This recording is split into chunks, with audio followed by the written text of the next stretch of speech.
I am Alex Abiro. I work with Every Child Ministries as a coordinator for this Hope Center in Tororo. Every Child Ministries came to this place in 2015, and by that time we were working with children with albinism. Originally it started with the albinos, and remember, among the disabled persons, the albinos being one of them was the most marginalized group of people. So they came to help them and to bring hope to them. That was a specific goal to come to this area. And by that time it was called an albino project. The focus was to look at the various needs they had and then come in with interventions that would help protect them. We thought of innovating something which you can make, which benefits them very well. And even solving even those problems of the reaction, now even the age group, there are those ones which we have here like lotion 1, then lotion 2. For those ones above 5 years, we give them lotion 2. For those ones below 5 years, we give them lotion 1. Then even after giving, in case there are some reactions, we handle that and we care so that no more complaints. They started by giving us lotions and lip balms, because by then our lips were not all that best, and we were being given the lip balms to be always smearing up our lips. Also the lotions, which are they're always giving us every time and then, because they ask us, is the lotion done? And when it is not done, they tell you, okay, if it is done, come for more, and we feel home. And it's so much pleasant, you know, as in a child living with albinism. We saw the need, like persons with albinism have very many needs. One of them, the eyesight has got challenges. Skin care needs additional protection, unlike our skin, which has some double kind of care because of the melanin we have. Their skin is somehow tender. Sometimes when they play, they get some bruises, some wounds. But now when they apply our lotion, you find when those wounds heal, now they're looking very healthy and smooth. My skin is now very, very good. And I feel so much home. Even people now admire my skin. As I say that, I wish I could also give birth to the same child as albino because of the lotions we use. So after weighing each and everything, we have In Tanzania, there was this experience of child sacrifice, and the specific category was persons living with albinism. We first of all had a bit of rough time, like, are these people really sure they are coming to help, or they are agents of this child sacrifice elsewhere? But a confirmation to community was to task them like we are coming to do ABCD as in helping this category. But the assurance we give to you is that as you come in, as we invite you, you come with your child so that you protect your child. And that is how parents started coming in during our Saturday club meetings and so forth. But I want to tell you right now, they are more than confident that we are really doing great. Spiritually, it has helped me so much to grow as a child who fears God, whereby it has opened for me more doors outside, you know, whereby in churches where I go to, I try my best to get involved, and they reached a moment by giving me to be a leader of the youth, which is not easy, you know, being a leader of the youth in churches which have now grown and been advanced so much is not easy. So I'm even a youth leader in my church. My church is called Busio Revival Christian Life Ministries. I'm with God. I like praying. I like church. People love me. I have peace in myself. I cannot abuse, even though you talk with me how. I'm just here seeing you like this, but I know what I'm thinking. It's like it instills the good morals in them. And therefore, when a child has got the good moral in him or her, that child is easier even to counsel and guide. Even when the child goes to school, it is easier to guide such a child, such that the child can pursue the future of his or her education. And therefore, that spiritual part of it is also important in the development and the growth of a child. I'm saved, which is so much good. And I also lead in the choir. I train people how to sing, how to praise, you know, doing such activities, which is so much, and I love it so much in my life. They have picked that courage of involving themselves in that children, the choir, and the practices, all things concerning the church, you know. They have picked the courage.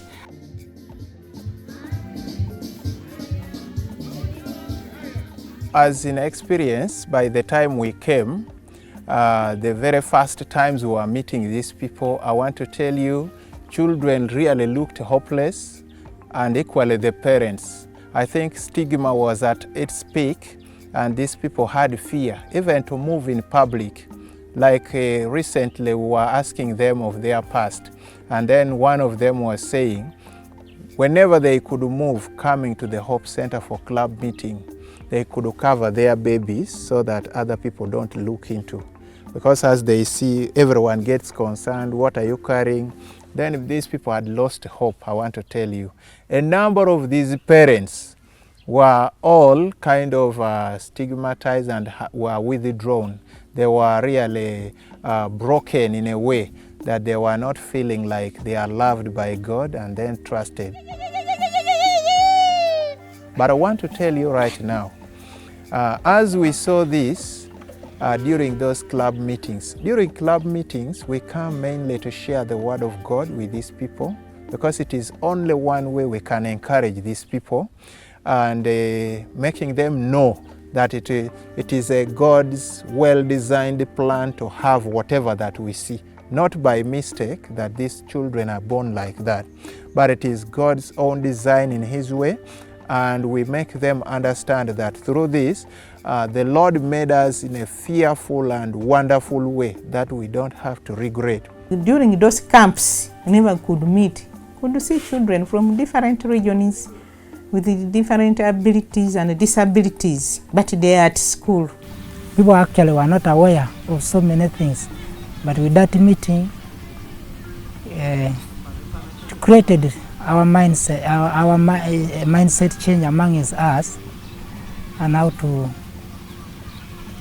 interact with different entities in the community. Challenges that come alongside this can be addressed, like we started with these interventions of giving them protective gears, the hats to protect them from sunlight, then the shade, the glasses to protect the eyes. For those who are school going, the reading glasses are also given to them after eye checking. And then currently I want to tell you, both children and parents, together with the communities around, have got the confidence. They have now trusted that it isn't what they used to think about, like a person with albinism being like a curse. That was the first belief. But I want to tell you currently, when we see them dance here, we are together, and each of them keep testifying. They no longer see this as a curse, but they see it as the Lord's own making, and it is a precious gift from the Lord. Since I started the ECM, it has helped me a lot, because people were laughing at me that I have produced bad kids. But since we started the ECM, people has now improved that these 3 children of mine are children. As they are learning, since they started their school, they have never repeated any class. I thank them for paying us our school fees, buying for me mattress, blankets, and building for my father house. If parents were not supportive, I believe even these children who are there would not be there. Because remember, these are children and they are under the caretaker of the parents. And the fact that they are there and freely engaging with the ECM, it now means that the parents have understood the thing, and they have welcomed, they have embraced it, and therefore, even within the parents, they are appreciating what ECM is doing within the children, their children, themselves, and the community at large. Under our direct child sponsorship here, we have children with the albinism totaling to 35 under our direct education sponsorship. Some graduated through Next Step program recently and are now leading their independence kind of life elsewhere. But I want to say that on top of the 35 children with the albinism, those that we work directly with here, we started with about 11 during that time, and then more in as we continued this, kept on hearing about what we do, and then gaining confidence, and then coming to join us. That is where we have now those that we work with directly in our education sponsorship, 35. But then there are those who come to join us who are not directly in sponsorship, but then come in to get any other support, as in protection, from this Hope Center. Because under this albinism ministry, we got also a laboratory making lab here that is now availing the lotions to them. So this attracts so many of them to come for this kind of protection. All the time we have the lotions. First of all, our vision looks at transformed children transforming the world. Now I will start helping my family, the community. If I get my job like a captor and I be perfect, I will help the community and my family. And I want John also to help others, even Derek, Shadrach, to help others who are like them, who are suffering. If they get their friends who are suffering, they also help them. And we are working through our mission by transforming lives of children, families, and also communities by giving hope, dignity, and integrity for these people. So while we are here, we don't only work with these children with albinism, but that was our first priority. Currently, we added on other children with other disabilities. And also the orphans now are part of this under children's category. When they came in, they realized that there were persons with disabilities who were seriously in need of support. So they again included persons with disabilities in their program, which has helped a number of people with disabilities in Tororo. But looking at children alone, we also came to look at how to have these children strong by also going into families. And then we now work with families, we are empowering families. But again, on top of families, we have gone to the next phase of empowering communities through our Community Connection program. They realized that they were helping these children, but when they go back, they would go back to a very poor family, a very miserable family, and therefore the child would still go into that misery. So they decided to bring in a new program that was now bringing in the whole family and the community, which is now called a Pokoro Maliri Community Connection Program. Now within the Community Connection Program, we are looking at two areas. That is child sponsorship and then family empowerment within these communities. Where now under our Community Connection Program, we have a Pokor Parish and Malir Parish. The two parishes now form one community that we call a Pokor Malir community.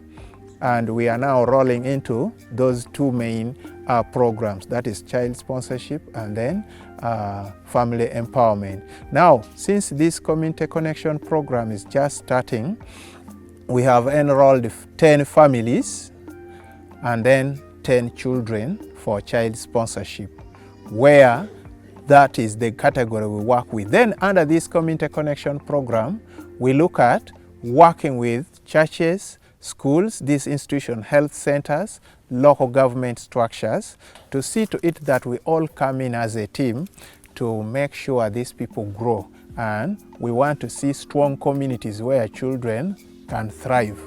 We have had situations where ECM has trained one of our caregivers from the church here, now the teacher for nursery school section. And ECM picked that person, trained the person, and the person is now instilling that knowledge into our young children, the nursery going children. To equip this properly, we decided to start here some demonstration farm where we train children here how to care for these animals so that as they also they can care for well at home. So in a nutshell, Every Child Ministry is here working, looks at now transforming lives of many people, not only children, families and communities. How? By making sure we bring everyone on board, making sure we realize why and how we can become strong, and we know as a team we can become strong. We look at education for children, we look at health, we look at economic empowerment, and also we look at social inclusion and advocacy. Because this category of people that we work with, persons living with albinism, have also challenges out there that we usually make sure other people are brought on board to know these challenges, and then they don't take it or stick to their previous perception of maybe this is a curse or whatever. Make sure they get to love them the way we do it, and then they can equally live, compete even in the job market within our communities. This is our focus. I thank ECM what they have done to my family.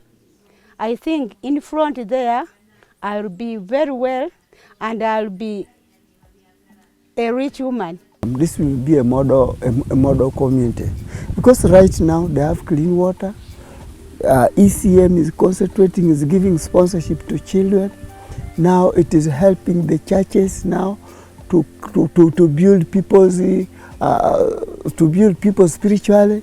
It is also concentrating on schools, trying to see the challenges the schools are facing and encouraging the community members to take all their children to school. Be strong and everything will come out that right. Just understand who you are and what you want to achieve in life, because it is just a mind of setting your mind and seeing where you're going. It is so much important. Don't look at the negativities around, but look at where you're going and you'll see some great things coming over. At least children who could not access education, they are accessing education. You see, education is a key to success. Once a child gets knowledge, skills, the community is going to improve.